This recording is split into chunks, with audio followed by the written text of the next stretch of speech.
C'est un îlot de verdure, 3 hectares nichés à proximité d'habitations au sud-est de Saintes. Un petit paradis qui pourrait prochainement disparaître au profit d'un projet immobilier de 47 logements.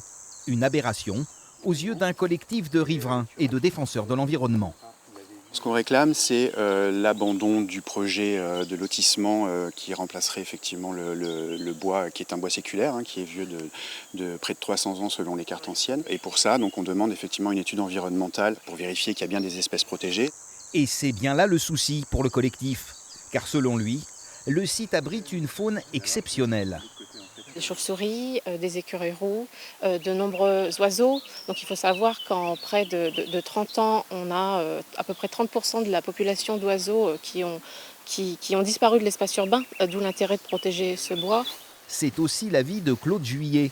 Ce riverain vit ici depuis 20 ans et il a vu à plusieurs reprises certains de ces animaux. Vous allez jusqu'au bout, là, à côté de chez moi, j'ai vu les chevreuils à 4, il y avait les parents, les 2 petits.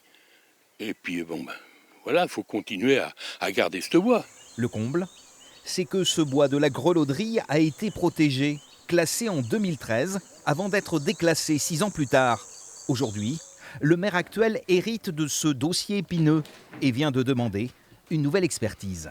J'ai écrit à l'ADREAL, à la Direction régionale de l'environnement, de pouvoir refaire une enquête approfondie pour qu'on sache clairement si ce bois abrite des espèces protégées. Si le résultat de l'enquête établit qu'effectivement l'endroit recèle des espèces rares, voire menacées, avec des arbres remarquables, ça signera l'arrêt du projet ? Je le pense, en tout cas je le souhaite. En attendant, la mobilisation, elle, se poursuit. Le collectif appelle à un rassemblement ce samedi à 11h30 devant le palais de justice de Saintes.